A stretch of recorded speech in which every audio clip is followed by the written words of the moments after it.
అక్కడి నుండి సగా నేను చేయబట్టుకొని ఇలా లేపి ఎక్కడ మునిగావో అక్కడే నేను నిలబెడతాను. దేవుని స్తోత్రం. పేతురు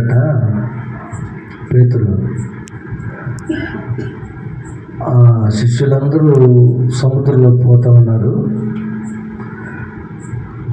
ప్రభువైన యేసుక్రీస్తు అలల మీద నడుచుకుంటూ వస్తూ ఉన్నాడు. అయితే ఉన్నట్టుండి వాళ్ళు ఆయన చూశారు. ఆయన అనుకోలేదు. దరిదాపుగా అప్పటి వరకు అలల మీద నడిచిన మానవుడు అప్పుడు దాకా లేరు. మనిషి అన్నాక అలల మీద కూడా నడుస్తాడా అని నిస్సందేహం వీళ్ళకి వచ్చింది. వీళ్ళు ఏమనుకున్నారంటే భూతం అనుకున్నారు, మనిషి అయితే నడువుడు అనుకున్నారు. వీళ్ళు భయపడిపోయి అందరూ కూడా భూతం అని భయపడిపోయి వాళ్ళు అన్నప్పుడు ఆయన స్వరం ఎత్తి మాట్లాడాడు, నేనే మీ ప్రభువుని, భయపడొద్దు అన్నాడు. అప్పుడు వాళ్ళు ఆయన స్వరాన్ని విన్నారు కదా గత కాలం అంతా. ఓహో, నా ప్రభువే అలల మీద నడిచి వస్తున్నాడు అనుకున్నారు. అందరితో పోలే. పేతురు వెంటనే, నీవే మా ప్రభు అయితే నువ్వెలాగ అలల మీద నడుస్తున్నావో నేను కూడా అలాగనే నడుస్తాను ప్రభు అన్నాడు. వెంటనే ప్రభు కూడా అన్నాడు, అయితే రా అన్నాడు. ఆయన కొంచెం దూరంలో ఉన్నాడు. ఈయన వెంటనే ఎగిరి సముద్రంలో దిగేసాడు, కానీ మునగలే. అప్పుడు పేతురుకి ఆశ్చర్యం అయిపోయింది. ఓ ప్రభులాగా నేను కూడా నడవగలను అనే నమ్మకం వచ్చింది. కొద్ది దూరం కొన్ని అడుగులు వేసిన తర్వాత ఆ ఉవ్వెత్తున వస్తున్నటువంటి ఆ కెరటాలు, అలలు, గాలి, ఆ సోదరం అంటే చెప్పాలా, రాత్రుల్లో ఎట్లా వస్తున్న ఘోష ఎంత భయంకరంగా ఉంటుందో. ఆ రాత్రుల్లో వీళ్ళు కూడా ఆ ఘోషను విన్నప్పుడు పేతురు భయపడిపోయి ఇలా గాలి వైపు లాంటి అలల వైపు చూసినప్పుడు భయపడిపోయి భీతి చెందిన వాడై మునిగిపోసాగాడు. మునిగిపోవడం అంటే ఒక్కసారిగా అప్పుడే వెళ్ళిపోలే. కొంచెం కొంచెంగా మునిగిపోతూ ఉన్నప్పుడు అప్పుడు అనవడం ప్రారంభించాడు, ప్రభువా నేను మునిగిపోతున్నానయ్యా. ప్రభు దగ్గరికి వచ్చి ఇలా చేస్తున్నాడు కదా పేతురు, ఆ చెయ్యి అందించిన ఆ చెయ్యి పట్టుకొని ఇలా లేపి పైకి ఎక్కడైతే మునిగాడో అక్కడే నిలబెట్టాడు. దేవుని స్తోత్రం. నువ్వు ఎక్కడైతే నాశనకరమైనటువంటి ఆ తెగుళ్ళు, లేకుంటే నాశనకరమైనటువంటి ఆ గుంటలు, నాశనకరమైనటువంటి నీ జీవితంలో ఏదైనా ఉంటే దానిలో నుండి నిన్ను విడిపించగలిగిన ఏకైక దేవుడు ప్రభువైన యేసుక్రీస్తు అని అంటాడు. జిగిటి గల దొంగ ఊబిలో చిక్కుకుపోయిన నన్ను ఆయన ఎంతగా కాపాడుతున్నాడు. దేవుని స్తోత్రం. ఇంకెలా దేవుడు కాపాడుతాడు అని అంటే, ఇంకెలాంటి పరిస్థితుల్లో ఒకటి ఏం చెప్పుకున్నాం, భీతి చెందినప్పుడు దేవుడు ధైర్యపరిచి నడిపిస్తాడు. వెలుగెత్తి మొరపెట్టినప్పుడు మన విన్నపం ఆయన వింటున్నాడు. సహనముతో కనిపెట్టుకున్నప్పుడు ఆయన మనకు నాశనకరమైన తెగుళ్ళు లేకపోతే గుంటలో ఉన్నప్పుడు ఆ జిగటి గల దొంగ ఊపిలో నుండి దేవుడు నడిపిస్తున్నాడు. అదే కీర్తన గ్రంథంలో 118వ అధ్యాయంలో 5వ వచనం చూడండి. ఎరుకునందుండి నేను యెహోవాకు మొరపెట్టినప్పుడు విశాల స్థలమందు యెహోవా నాకు ఉత్తరం ఇచ్చెను. దేవుని స్తోత్రం. ఎలా ఉండి మొరపెట్టాడట? సమృద్ధిగా ఉండి, లేకపోతే అన్ని విషయాల్లో విశాలంగా ఉండి, నాకు పర్వాలేదు, ఏ కొరత లేదు నాకు అని అనుకున్నప్పుడు కాదు. అనుకున్నప్పుడు ఎవడైనా మొరపెడతాడు. మొరపెట్టడా? దేవా, అన్నీ ఇంట్లో నుంచి బయటకు పోకుండా సమృద్ధిగా ఇచ్చినవయ్యా, నీ స్తోత్రం అన్నా ఎవరైనా అంటారా? అన్నా. ఇరుకులో ఉండి కూడా కొద్దిమంది మొరపెడతారు, ఏమి దేవుడా అని వేసారిపోయినటువంటి పరిస్థితులు కొద్దిమందికి ఉంటాయి. అన్ని సమృద్ధిగా ఉంటే అందరూ దేవాన్ని స్తోత్రం నాయన, మంచి ఆశీర్వాదం ఇచ్చావు, దీవుని ఇచ్చావు, నెమ్మది ఇచ్చావు, సంతోషం ఇచ్చావు అని ఎవడైనా మొరపెడతాడు.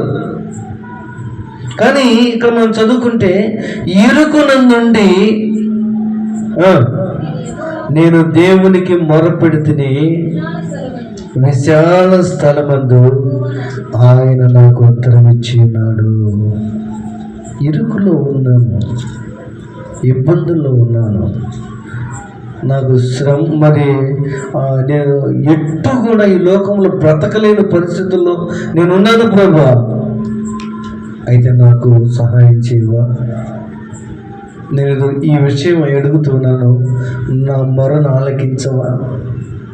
నేను ఇదిగో నా యొక్క కుటుంబ పరిస్థితులు ఏమి బాగలేవు. కొద్దిమంది చెప్తుంటారు, అయ్యా కనీసం ఈరోజు తినడానికి లేదనే వాళ్ళు ఉన్నారు, లేకుండా పోలేదు.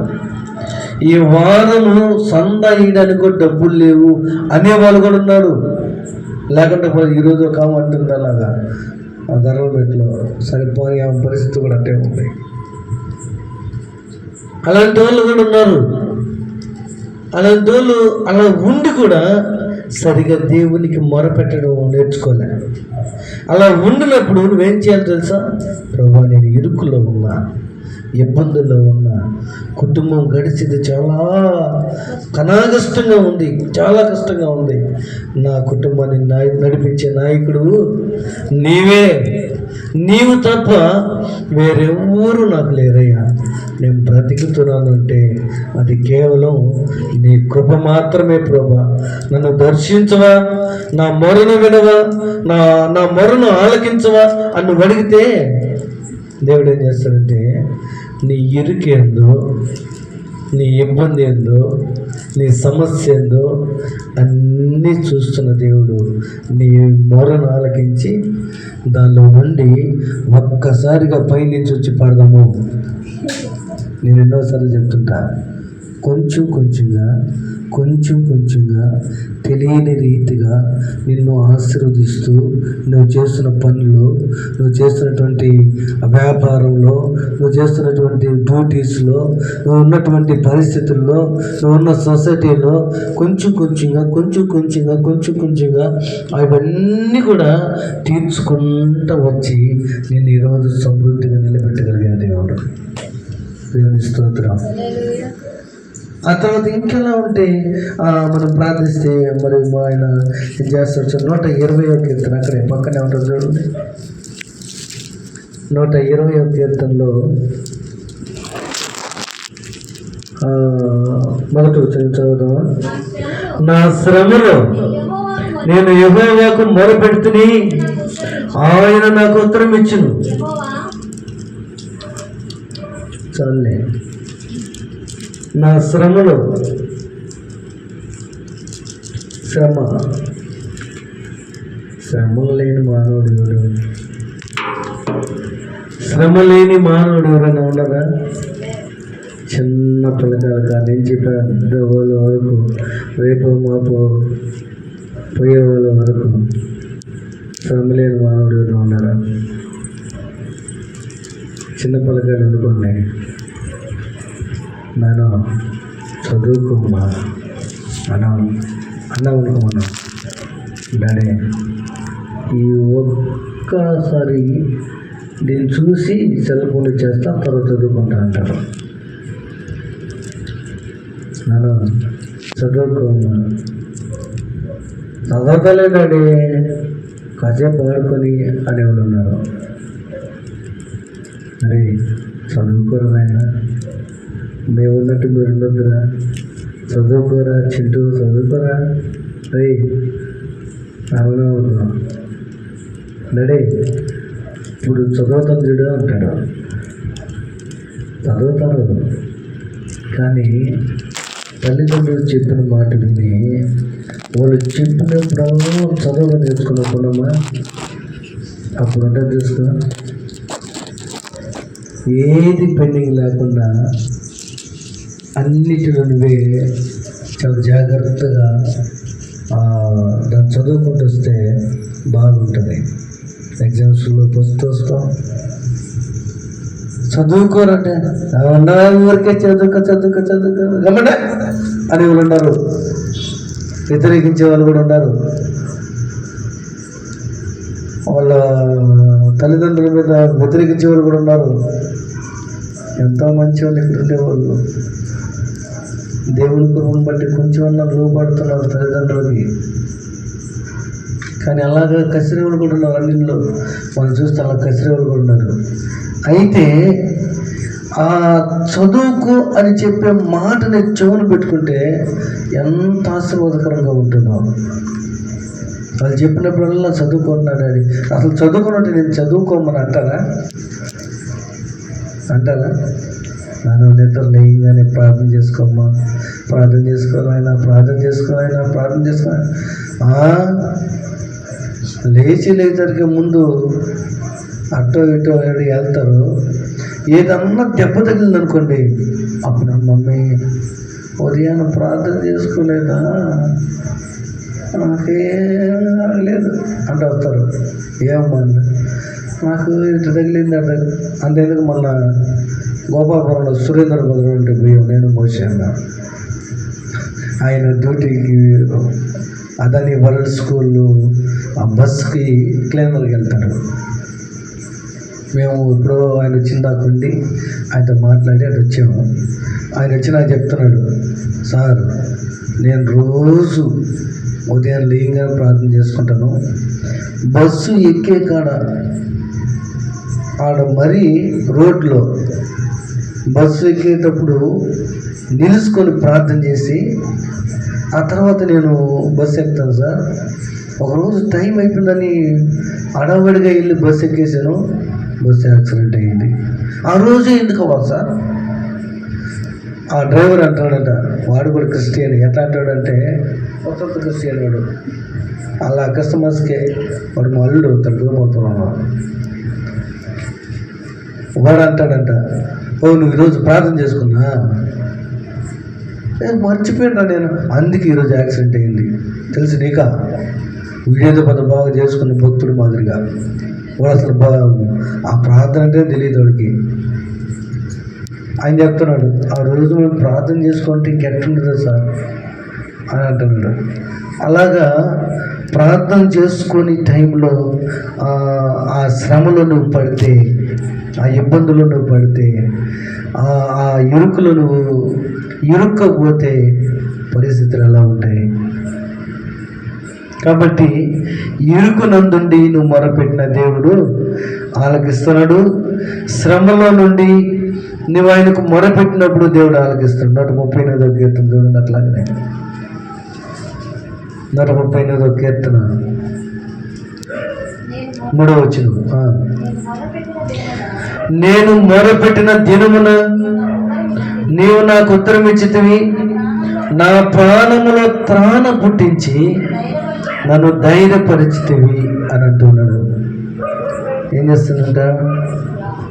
నేను మొరపెట్టిన దినమున దేవుడు ఉత్తరం ఇవ్వడమే కాదు, నీకు జవాబు ఇవ్వడమే కాదు, నీ ప్రాణానికి ధైర్యమునిచ్చేటువంటి గొప్ప దేవుడు ఆయన. అన్న తన భర్తను అడుగుతా వచ్చింది, అయ్యా నాకు బిడ్డలు లేరు కదా, బిడ్డలు లేవా, నాకు బిడ్డలు లేవు, మరి తన సహోదరికి ఇచ్చావు, నాకెందుకు ఇవ్వట్లేదు అని ఇట్లా అడుగుతూ వస్తే జవాబు లేదు.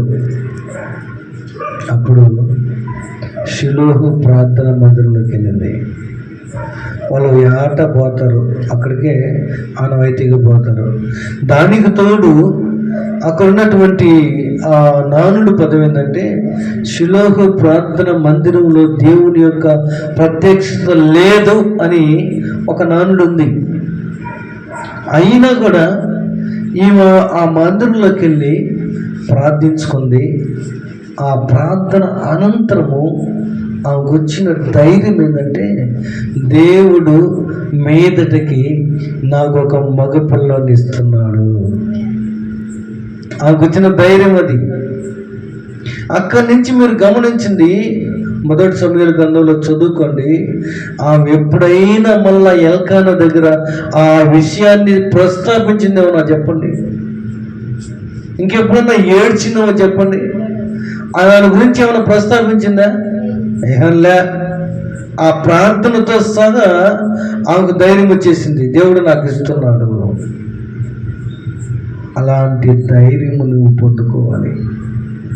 ఏ విషయంలో అనంటే, నువ్వు దేని విషయంలో మొరపెడుతున్నావో, దేని విషయంలో దేవుడు నీ మొరను ఆలకించలేదు అని నువ్వు మనవి చేస్తున్నావో, ఆ విషయంలో నువ్వు ప్రార్థించిన అనంతరము దేవుడు నాకు దీన్ని ఇచ్చాడు అని నమ్మాలి. గడిచిన దినాల్లో మన పాప బర్త్డే ఉంది.